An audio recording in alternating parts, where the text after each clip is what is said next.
40장과 41장의 우리 내용 가지고요. 이제 하나님 마지막 이제 재판 결과죠. 마지막 하나님께서 이제 말씀하시는 내용인데요. 먼저 우리 40장 1절과 2절에 보시게 되면은 제일 먼저 이제 욥과 특별히 욥에게 이제 그의 잘못을 지적하는 말씀으로 내용을 시작을 해요. 그래서 이제 이 내용 볼 때는 그러면 내가 맞았고 내가 틀렸다는 말이냐 라는 내용인데, 그게 이제 2절의 말씀에 이렇게 이야기하죠. 트집 잡는 자가 전능자와 다투겠느냐, 하나님께서 탓하는 자는 대답할지니라. 8절에 보았더니요, 내가 내 공의를 부인하려느냐, 내 의를 세우려고 나를 악하다 하겠느냐 라고 이제 하나님께서 욥에게 말씀하시는데요.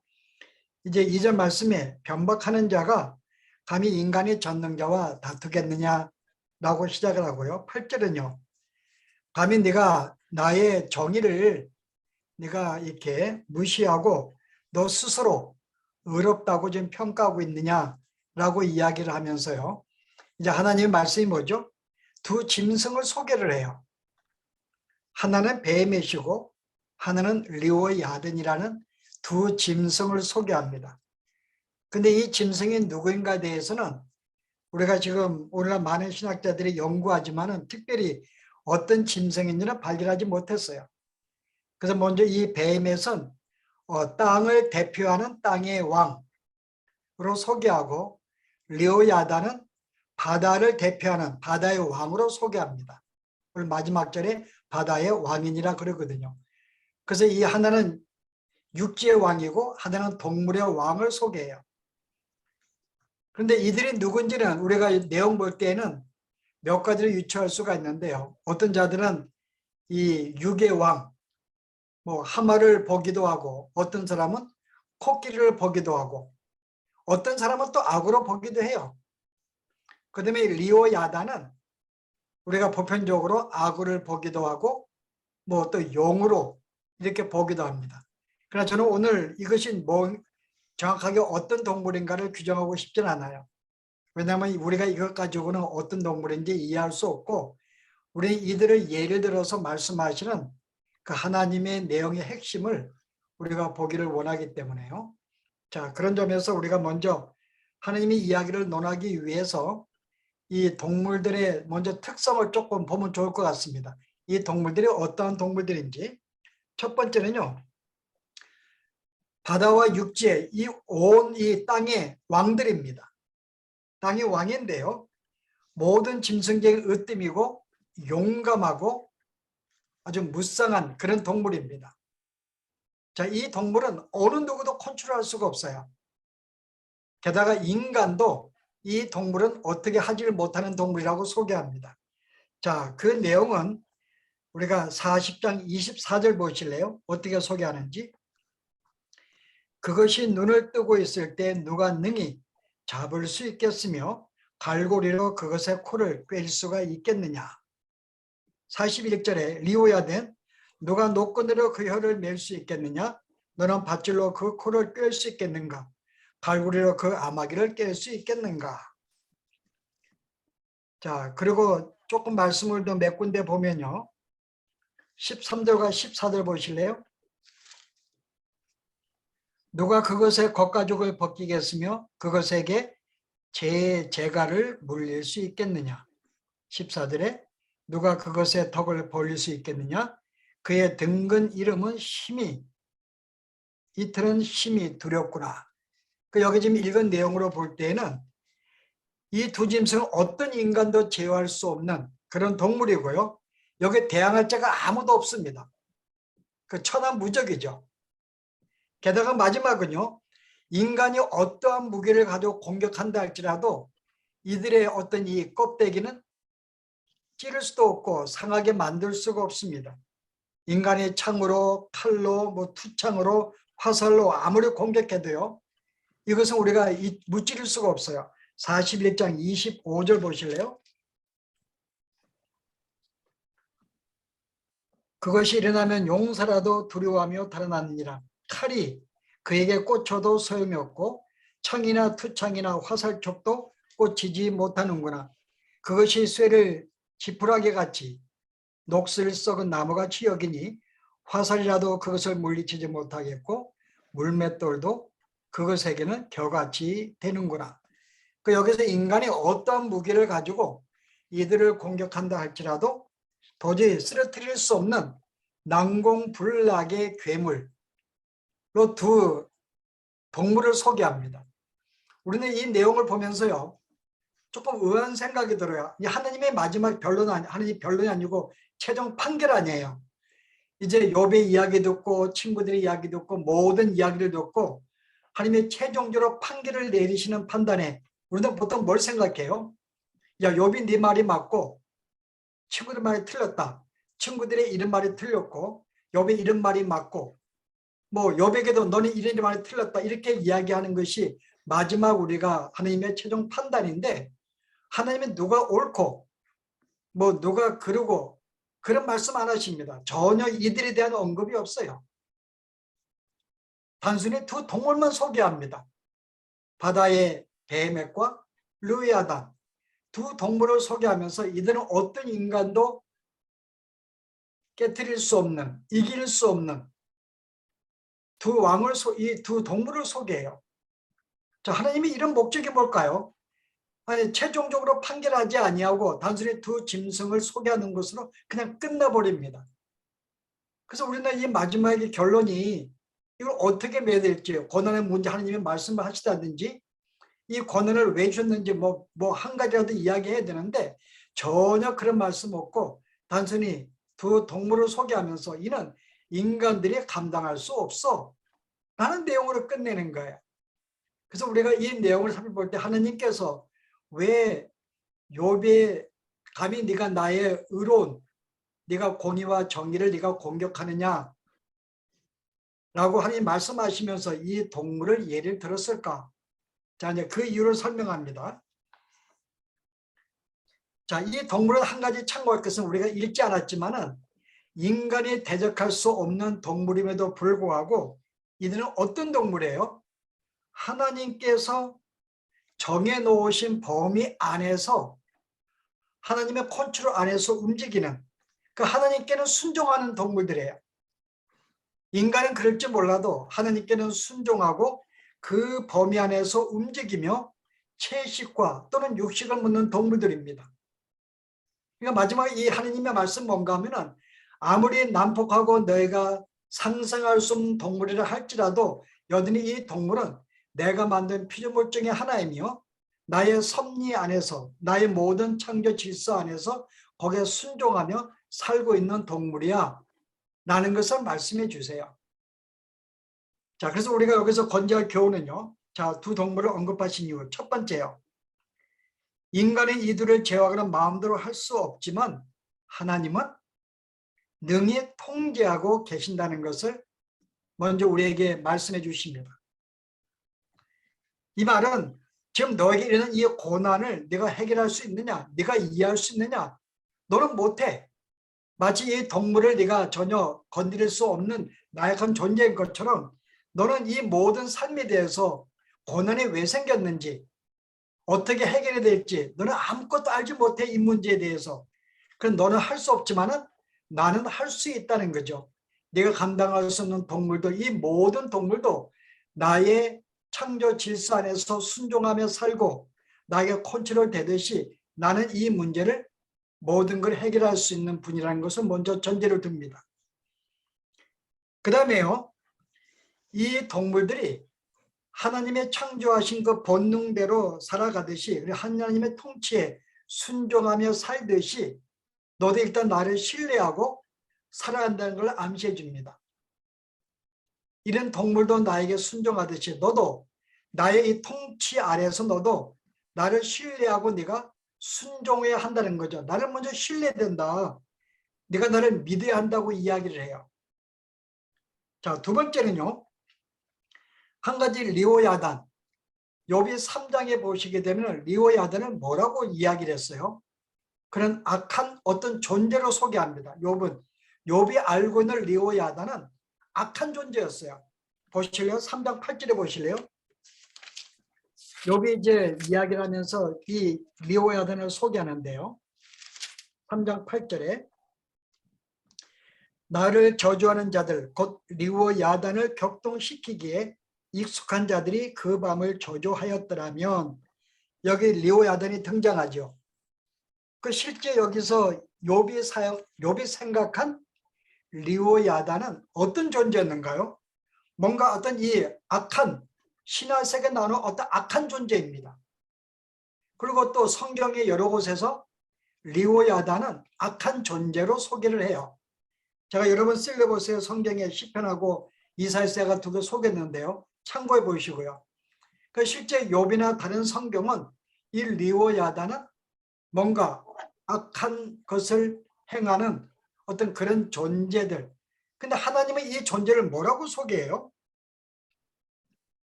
하나님은 이 존재를 전혀 다르게 설명합니다. 오히려 나의 말에 순종을 하고 내 말에 충성하면서 조용하게 풀을 먹고 또는 육식 먹고 살아가는 존재라고 소개하는 거죠. 여기서는 굉장히 하나님께 충성된 그런 동물로 소개해요. 자, 여기서 우리 한 가지 발견할 교훈이 뭔가요? 욥이 생각한 이 악, 이 정의라는 개념이 하나님의 통치 영역 안에서는 전혀 다르게 이것이 이해될 수가 있다는 것입니다. 그러니까 욥이 제기한 이 문제, 고난의 문제는요, 하나님의 통치 방식을 잘못 이해한 데서 우리가 조례한 것을 하나님께서 암시해 주시죠. 그 실은 인간은 이게 정의다, 이게 악이다. 우리가 생각한 그 악과 정의가 있습니다만은 이것이 하나님의 세계에서는 전혀 다른 개념이 될 수 있는 거예요. 마치 욥이 리오야단이 악으로 보고 있지만 하나님은 오히려 나에게 충실하고 순종하는 어떤 이게 선한 피조물로 정의한 걸 볼 때, 그래서 욥이 생각한 그 악과 정의가 뭐냐 그 말입니다. 전혀 다르게 생각한다는 거죠. 자, 그래서 결론적으로는요, 욥의 고난 문제는 죄의 관점에서 보는 것이 아니다. 그래서 하나님의 창조에 대한 이야기를 하십니다. 어디에서 보라고요? 하나님의 창조 질서라는 프레임 안에서 이것을 보라는 것입니다. 즉 하나님의 창조 질서 아닌 인상이라면은 고난은 누구든지 겪게 되는 자연적인 현상이라는 거예요. 이 창조 질서에 살다 보면 왜 그런가요? 약한 동물들은 계속 고난받습니다. 누구한테요? 강한 동물들에게. 양육 강식의 법칙에 따라서 약한 자들은 계속 그들에게 고난을 당해요. 이게 하나님의 창조의 질서의 하나의 법칙의 하나 중입니다. 자, 이렇게 볼 때 토끼라든지 약한 짐승은 강한 짐승한테 계속 고난과 고통을 당합니다. 그래서 이런 우리가 창조 질서의 원리 안에서 우리가 본다면요, 당하는 고통과 고난은 자연스러운 거라는 거죠. 마땅히 약한 자들은 가질 수밖에 없는 거라는 겁니다. 그래서 우리가 생각할 것은 뭔가 하면요, 우리가 이 창조 질서에서 약한 짐승이 먹히고 당하듯이 우리가 이 질서 안에서 우리가 하나의 원리가 뭔가 하면요, 인간 사회의 모든 일들을 가지고 어떻게 하라고요? 하나님의 정의를 의심하거나 판단치 말라는 거죠. 우리에게 벌어진 이와 같은 일들, 고난이나 이런 모든 문제들로 하나님의 정의가 어떠느니 그런 거 논하지 말라는 것입니다.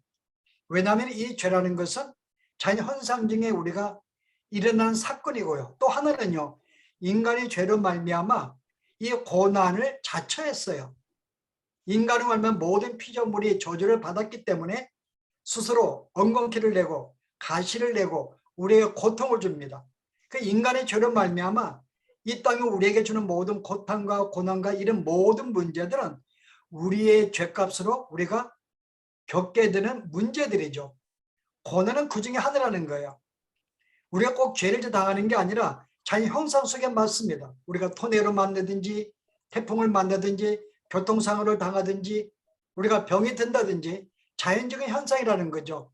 네가 뭐 잘못해서 네가 어떤 뭐 죄를 지었기 때문에 특별히 당하지 않을 고난을 당하는 것이 아니라고 이야기하는 거죠. 그래서 이 고난이라는 것은 하나님의 창조 질서 안에서 본다면은 이 고난은 자연적인 모습이고 전혀 이상한 문제가 아니라고 이야기하는 거죠. 그래서 고난을 죄의 문제로 연결시키지 말라고 하시는 것은 결국 모든 이 욥의 친구들에게 결국은 하나님이 잘못되었다고 먼저 말씀을 해 주십니다. 그리고 욥도 이 사실을 몰랐기 때문에 하나님은 어떻게 해요? 이제 그의 무지함을 깨달음을 주시는 거죠. 고난은 왜 네가 고난을 내가 이렇게 의롭게 살았는데 왜 고난을 당하는가요? 라고 말하지 말라는 거죠. 자연적인 거야. 네가 말씀대로 살아도 아니 믿는 자들이 내가 믿음 가운데 살고 의로운 삶을 산다 할지라도 믿는 자들은 세상에 핍박과 어려움을 당하게 되어 있습니다. 고난은 특별히 믿는 자들에게는 더 당하는 문제들이죠. 자, 여기에 대해서 우리가 죄에 연관하지 말라라고 하는 것이 하나님의 이제 결론적인 말씀이에요. 그래서 오늘 우리가 가져야 할 결론은 우리가 이런 내용 속에서요. 우리가 교훈과 도전을 몇 가지 받아보려고 합니다. 자, 첫 번째 우리가 가져야 할 교훈은요. 모든 만물은 하나님의 설계, 하나님의 뜻에 따라서 정해진 길을 걸어가게 되어 있습니다. 이 땅의 모든 것은 하나님의 계획 속에서 움직이게 되어 있어요. 이것은 누구도 방해하거나 막을 수가 없습니다.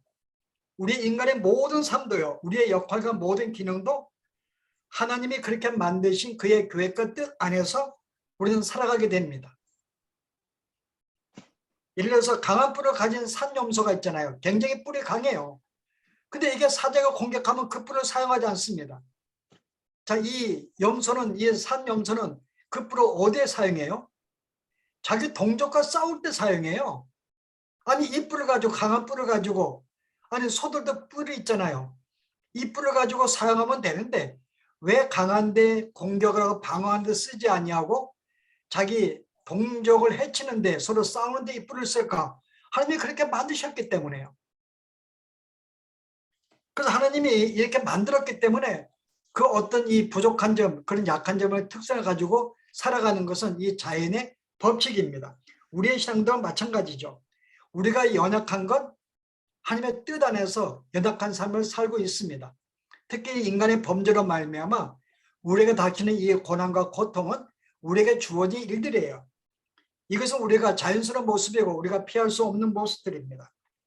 그래서 우리가 이 문제를 가지고 우리가 생각할 때요. 우리가 성도들이 때로는 삶의 불만을 갖고 살기도 하고요. 또 말씀에 잘 순종하지 우리가 못하면 살 수도 있습니다. 이게 뭔가 문제인가? 정말 내가 믿음이 내가 정말 없어서 그런 것인가? 라고 할 때 그렇지 않다는 것을 우리는 교훈을 받아야 됩니다. 왜 그런가 하면요. 여러분 권투 선수가 권투를 할 때 내가 어떻게 하면 피하는지 알고 있어요. 피하는지 알고 있지만은 그냥 얻어맞습니다. 아니 내가 이미 알고 있어요. 내가 부부싸움 하는 건 나쁜 거 알고 있지만은 부부싸움을 합니다. 알고 있지만은 그 내가 신앙생활에서 내가 바른 신앙생활이 무엇인지 알고 있어요. 우리는요. 이게 주님이 기뻐하는 거야. 그런데 실제 우리는 주님이 기뻐하는 삶을 살지를 못해요. 몰라서 못 사는 게 아닙니다. 알매도 불구하고 우리는 그렇게 못 살아요. 그래서 우리는 우리가 천국을 바라보고 사는 존재라고 우리가 말은 하고 알고 있지만은 여전히 우리는 이 땅에서 우리의 삶이 불편한 것으로 말미암아 우리는 여전히 삶의 어려움과 때로는 불평과 어려움을 당하기도 합니다. 내가 천국만 소망을 둔다면 이 땅의 삶이 문제가 안 되겠죠. 그러나 우리가 천국에 소망을 두고 삶에도 불구하고 여전히 이 땅에서 삶의 어려움 때문에 그거를 부딪히고 어려움을 당하고 우리가 살고 있는데요. 또 우리는 성경의 모든 것이 유익하다고 믿고 있습니다. 믿는 자에게는 모든 것이 합력과 선을 이루듯이 모든 것이 우리는 알고 있지만은 실제 내게 현실에 벌어지는 내가 고난과 문제와 고통을 당하게 되면은 신음을 해요. 힘들고 어려울 때는 원망도 합니다. 나에게 유익이 되는 거 알고 있음에도 불구하고 왜 그래요? 이게 인간이 연약한 존재고요. 여전히 부족한 존재라는 거죠. 특별히 인간의 죄로 말미암아 더 우리가 오히려 온전치 못한 존재로 살아가게 됩니다. 지식도 온전하지 않고 삶도 온전하지 않고 부족한 것, 이게 인간의 참된 모습이죠. 이런 모습 속에서 우리가 원치 않는 재앙과 어려움을 당하는 것, 이거 당연한 것이고요. 근데 이런 문제가 있다 그래서 이것이 영적으로 문제가 아니라는 거죠. 우리가 주님이 오시는 그날은 완전한 존재가 되지만은 이 모습 자체가 우리 이 땅의 우리의 모습이에요. 부족할 수 있고 무지할 수 있고 주 앞에 우리가 어떤 좀 이렇게 말씀을 우리가 잘 이해하지 못해서 불순종의 삶을 우리는 살 수도 있습니다. 근데 이것이 그런 문제가 아닌 거죠. 그 욥이 실은 주 앞에 왜 고난을 받는가? 실은 무지했죠. 잘 몰라서요. 그 불평하는 거 하나님이 그거 공격하지 않아요. 물론 하나님이 말씀하시기에 내가 왜 이런 엉뚱한 말을 하는가 말씀하시지만은 나중에 욥에게 다시 재물의 어떤 축복을 주시잖아요. 그 책망을 받았으면 주시면 안 되는 거죠. 그 실제는 하나님이 이 욥의 어떤 이 부족한 점에 대해서 하나님이 그렇게 신뢰를 하지 않습니다. 그래서 두 동물의 예를 들면서 단순히 일반적인 원리, 이 창조 세계 질서를 이야기하면서 하나님이 너그럽게 말씀하는 거죠. 우리의 삶이 어떠한가를 무지해도 하나님이 이해할 수 있고, 그러나 우리가 고난을 받는 것도 꼭 죄 문제가 아니라는 것, 이런 것들을 계속 두 동물을 통해 말씀을 하신 것입니다. 자, 우리가 그러하게 우리가 가져야 할 교훈이 뭘까요? 우리 하나님을 믿고 인정하는 사람들입니다. 자, 그러면은 하나님께서 일하시는 우리가 방법도 우리는 이해라고 받아들여야 돼요. 이성으로 이해가 안 된다 할지라도, 때는 모든 상황이 내가 이해가 안 된다 할지라도 진짜 하나님이 협력하여 손을 이룬다 이 말씀대로는 믿고 그 상황을 받아들이는 게 필요하죠. 그래서 우리 기독교를 우리가 뭐라고 이야기하는가 하면 기독교는 인식론이 아닙니다. 우리 기독교는 계시에 입각한 종교죠. 인식론은 뭘까요?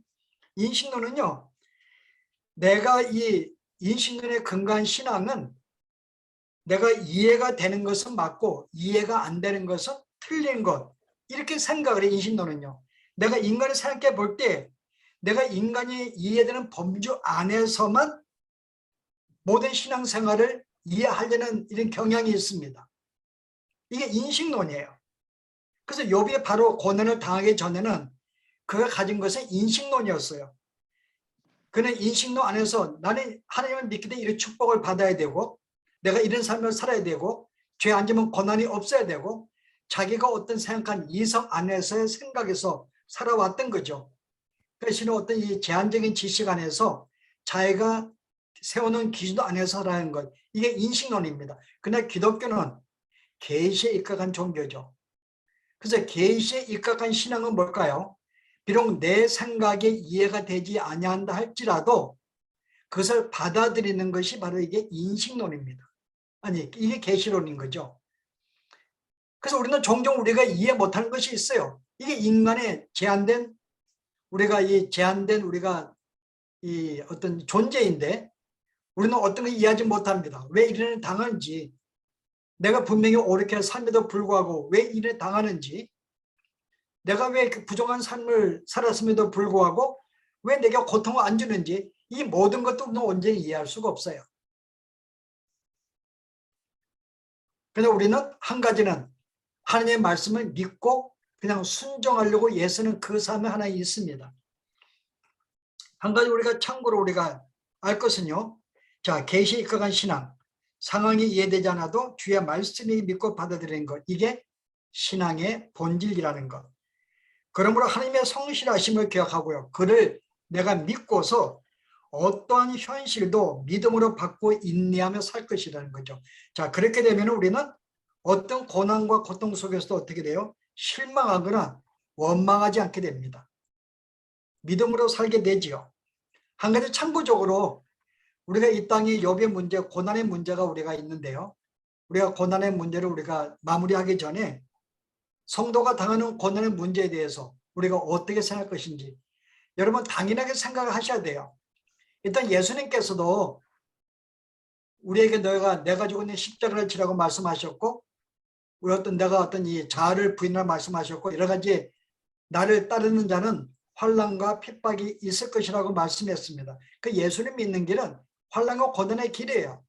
세상이 우리를 반대하기 때문에 당하는 곤란도 있고, 또 한 가지 이유는요, 하나님이 우리를 자녀로 만들어 주었어요. 여러분의 자녀가 태어나게 되면 내가 자녀를 장성한 어른으로 만들기 위해서 훈련을 시킵니다. 교육을 시켜요.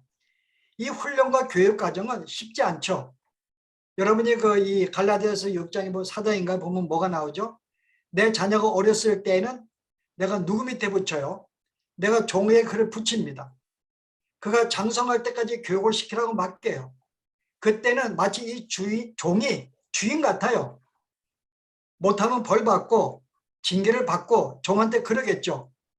그러나 그가 이제 어느 정도 훈련이 끝나게 되면은 이제 주인으로서 역할이 바뀌게 됩니다.